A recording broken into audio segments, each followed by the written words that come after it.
సునాదస్వరము November 27. ఆయన కుమారుడయుండియు తాను పొందిన శ్రమల వలన విధేయతను నేర్చుకొనెను.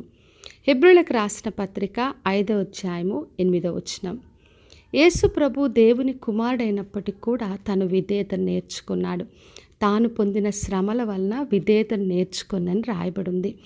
దేవుని చేత పిలువబడి తనకు విధేయులైన వారందరికీ నిత్య రక్షణకు కారకుడాయనని వాక్యంలో రాయబడింది. మరి యేసు ప్రభు తాను పొందిన శ్రమల వల్ల విధేయతను నేర్చుకొని తనకు విధేయులైన వారందరినీ కూడా ఆయన రక్షించాడు. ప్రతి శ్రమకు ఒక ఉద్దేశం ఉంటుంది. చాలాసార్లు మనకు వచ్చే శ్రమలు కష్టములు చూసినప్పుడు ఎందుకు నాకు ఇన్ని బాధలు, ఎందుకు ఈ కష్టము, ఎందుకు ఈ దుఃఖం, దేవుడు నాకు తోడుగా ఉన్నప్పుడు ఎందుకు ఇటువంటి పరిస్థితిలో నేను ఉన్నానని ఎన్నో సందేహాలు మనకు కలుగుతాయి. అయితే యేసు ప్రభు దేవుని కుమారుడైనప్పటికీ కూడా ఆయన శ్రమ వలన విధేయత నేర్చుకున్నట్టుగా మనము కూడా మనకున్న ప్రతి పరిస్థితి ద్వారా ఎన్నో నేర్చుకుంటాం. శ్రమ ఓర్పు పరీక్ష నిరీక్షణ కలగచేస్తుంది కనుక మనము ఆ శ్రమలో నిరీక్షణ కలిగి ఉండాలని ప్రభు కోరుతున్నాడు. పరిశుద్ధ గ్రంథంలో మనం చదివినప్పుడు యోసేపు మరి ఎన్నో శ్రమల గుండా వెళ్ళి అధికారాన్ని పొందుకున్నాడు. దావీదు శ్రమపరచబడ్డాడు. తన భక్తులందరూ కూడా శ్రమను పొంది వారు గొప్ప సాక్షులుగా ఉన్నారు. యోబు గ్రంథము 36వ అధ్యాయము 15-16 వచనాలు చదివినప్పుడు శ్రమపడు వారందరినీ కూడా ఆయన శ్రమలోంచి విడిపిస్తాడు.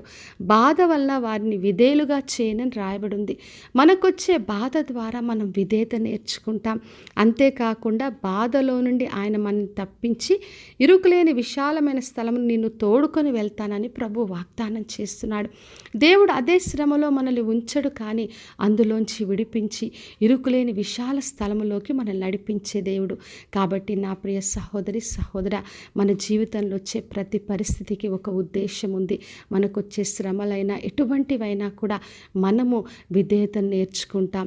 యేసు ప్రభు దేవుని కుమారుడైనప్పటికీ కూడా ఆయన విధేయతను నేర్చుకున్నాడు. అదేవిధంగా మనము కూడా మనకొచ్చే ప్రతి అనుభవంలో విధేయతను నేర్చుకొని ఎంతోమందిని రక్షణలోకి నడుపుటకు గొప్ప సాధనంగా మనం వాడబడతాం. కాబట్టి విశ్వాసంతో దేవుని ఆశ్రయించి ఆయన కొరకు గొప్ప సాక్షిగా జీవిద్దాం. ప్రార్థన చేసుకుందాం.